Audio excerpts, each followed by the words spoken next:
I read a book recently by an Englishman who decided to look into the situation of Israeli Arabs. And during that, when I'm reading that book, he was making mention of house demolitions that go on within Israel against Israeli Arabs, and using, again, administrative mechanisms. One of them being, you declare this area to be a military zone, so you got to clear out, and they demolish the houses. Now, how is that common? How? Yeah, it's the same. It's the same situation inside Israel. One of the slogans you hear in Israel is "We never finish 1948." You know, and so in fact, the situation of Palestinian citizens of Israel is not that much better than Palestinians in the occupied territory. It's true they have the vote, but their vote doesn't count for anything, because in the parliament you have to have what's called a Jewish majority to set up a government, not a majority of members of parliament. So their votes are kind of neutralized. But in addition to that, they don't have the right, as citizens of Israel, to live on 94% of the land in the country, which is reserved for Jews. They can't buy, they can't lease, they can't rent a house on land that's reserved for Jews. The Palestinians in Israel, and by that I mean Palestinians, Druze, and Bedouins, that are all beginning to kind of identify a little bit, the Druze a little bit less, but certainly the Bedouins as Palestinians. They're 20% of the Israeli population is Arab. But they're confined by the same thing, by zoning and so on, to 3.5% of the land.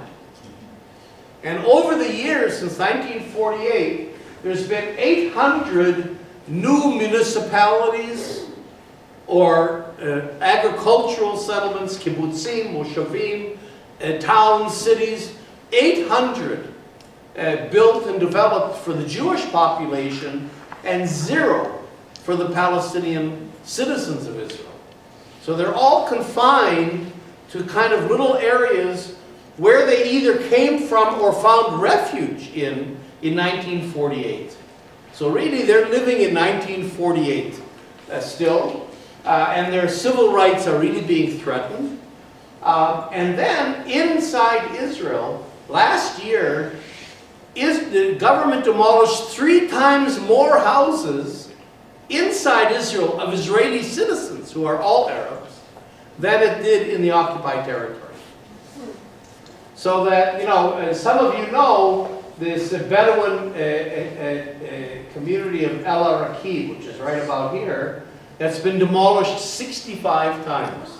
The entire community by the Israeli government. So, in fact, if house demolitions is seen as a form of ethnic cleansing and displacement, it's happening throughout the country. That's why I say it's really one country. I mean, I focused on the occupation, on the occupied territory, but in fact, it's a phenomenon throughout the country. Other questions? We'll go over here. Jeff, I was going to ask you about, since you're talking about demolition, about the Canada Pact. The Canada Pact that they have over there, Right. and how it came into existence, if it's Right. Yeah, that's, again, a part of Israel's security politics that I'm writing this book about. In 2006, your Minister of Public Safety, who was then Stockwell Day, of blessed memory, Blessed flavor in dinosaurs. signed with Avi Dichter. Avi Dichter was the Israeli Minister of Internal Security in Israel.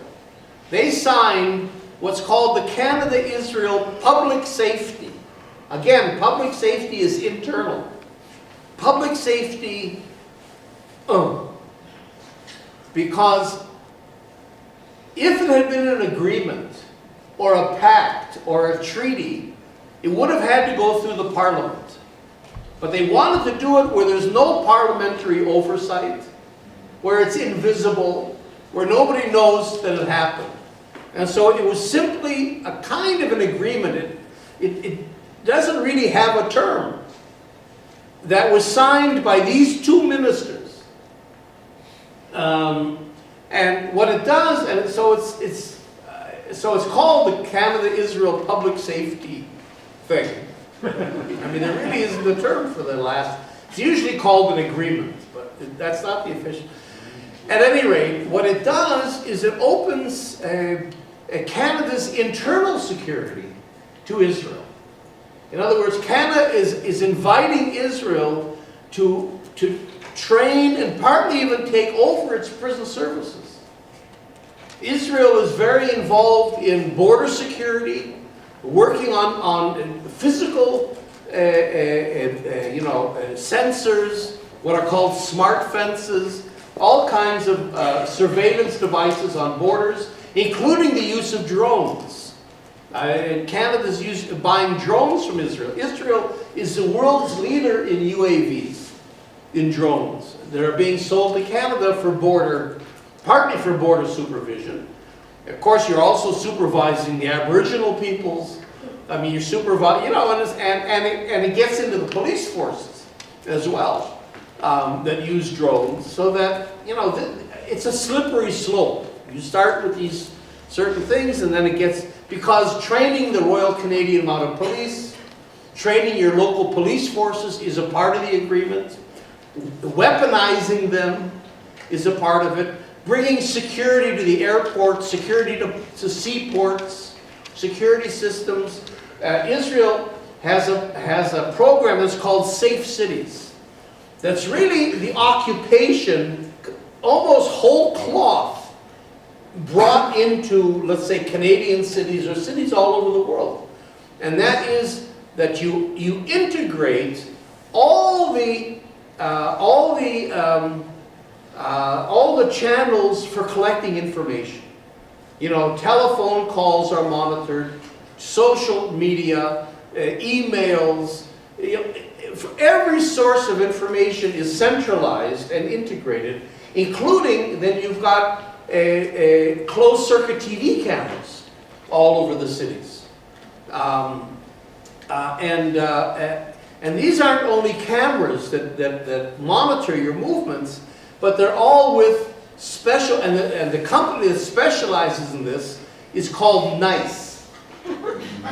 N-I-C-E. It's one of the largest companies, a multi-billion-dollar company in Israel that specializes in these systems, and it all comes out of the Israeli surveillance, intelligence units of the army. Especially there's a unit called 8200, which is the main intelligence gathering, and they're the ones that set up these companies. And NICE's cameras are based, because of the checkpoints, on eye recognition, facial recognition, body recognition. So the cameras are all over the cities. I don't know if they've been installed in Canada or not, but certainly it's on the agenda. They're installed in London and Britain, in India, in China now, all over the world. Safe cities. In Rio, they put them in for the World Cup and for the Olympics. And so that if they're looking for you, they can not only find you through these cameras, and they don't have to go through hours and hours of film. They're all digital, so it comes up right away. They can identify you. They can tell where you've been over the last 6 months to a year, because the cameras can monitor that, and they can tell where you're going. So if you're wanted for some reason, the police know where you're going before you know where you're going. and they just pick you up.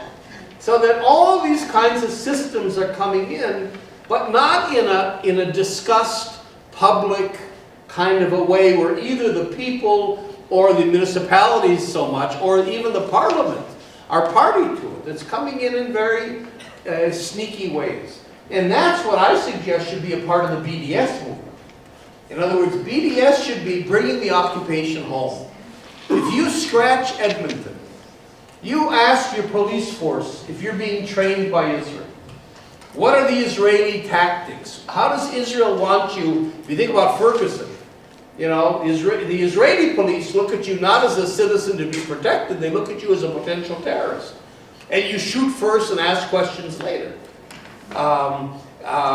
You know, the university, is it engaged in certain security research with Israel? For example, as I've been going through Canada, I don't know about this university. I'm talking about McGill, Concordia, Carleton, what's it called? Wilfrid Laurier, in Waterloo, in London. All these universities so far have formal relations with the Technion. The Technion is Israel's major technical university, but it's the largest laboratory of the Israeli army. And they do everything from nano-weaponry to UAVs, I mean the cutting edge of military technology. Is this university connected? I don't know. It's something to look into. Where are you invested? In other words, you'll find out in Carleton the name of the campaign of divestment is Carleton shouldn't be complicit in the Israeli occupation. And you know, I don't know if this university is complicit. So that I would say that if you start to look at home here, you'll begin to discover the occupation is coming. Like I said, you're the end users, not the Palestinians, and that's where these things like the Canada-Israel Public Safety Agreement really opens up this society for global Palestine. I mean, just this week, the Canadian government signed a memorandum of understanding about security and things as well. Somewhat fitting that it was probably John Barrett's last action. Yeah. Until he's prime minister. That's right. You can only hope. Well, we'll have to. Okay, we have probably time for one, maybe two more questions. So just want to see. I'll try to be minutes. more pithy. Oh, that's all right. Your pitch is fine. Yeah, we'll go here, and then maybe we'll take these two, and then we'll call it after that. How's that sound? So both of you together, and then Jeff can answer both. Yeah, I would hope that we have Canadian federal politicians that are both kind-hearted and open-minded. Those aren't the kind of people you're electing. My question to you, with the story that you have presented here tonight, how hard would it be to communicate with those open-minded, kind-hearted federal politicians? I don't know. You have to decide. I met in Ottawa, you know, through Libby Davies. Libby's a very good friend of mine. Matter of fact, I knew her father, who was a policeman, a British policeman in Palestine in 1948. So I've known Libby for many years. And she arranged, when I was in Ottawa last week, a meeting with 12 NDP members, including Paul, who's their foreign policy fellow, who I also know a little bit. I've been to the parliament a few times. And, you know, I did my thing. Not quite at this, you know, length and everything, but, and they were those 12 were very receptive. Paul was not too receptive. He sat through it. I have to give him credit for that. And he didn't heckle me, you know. But he got up at the end and said very assertively, we at the NDP are for the two-state solution, period. There's no discussion about it. So, you know, those are probably the most open-minded, kind politicians that you're electing, and they're not going to go there. The NDP is not going to go there. So it's a real question of how, I mean, that's the question. I'm not going to get into it. The strategic question that we try to ask. How does civil society, how do the people insert themselves into the political process? Because the way the government, the way policy runs, it doesn't include us. I mean, I can have a meeting in Parliament with the NDP, you know, which is fine. I could probably, if I was pushing it, have a meeting with Baird or one of his staff. I mean, I've met with many foreign ministers and so on. And they'll be very nice to me. I mean, they're civil. I mean, they're kind on a personal basis. I'll get a cup of coffee. I can see after 3 minutes their eyes are glazing over. But you know, they'll give me 10 minutes. They're polite, but they're not engaging with me. I mean, they're not negotiating, they're not learning, they're not engaged, they're perfunctory sitting with me. So there is no real place for the people to insert itself into the political process. And the trouble then is there's a complete disconnect between policy making, including the NDP just asserting that the two-state solutions are policy, and what really the situation is and what has to be done. So we have, and that's part of the idea of BDS, among other campaigns, is to create pressures from below that begin to trickle up into the government. Because only when you change public opinion and churches begin to speak out and trade unions and so on, do you create those pressures from below that then the politicians respond to. In other words, there's a famous saying that when the people lead, the leaders follow. And we have a mistaken assumption that they're the leaders. I mean, they're elected, they claim to be the leaders, they claim to do our foreign policy, but they don't. They don't do their jobs. And so, in a sense, we have to be the leaders.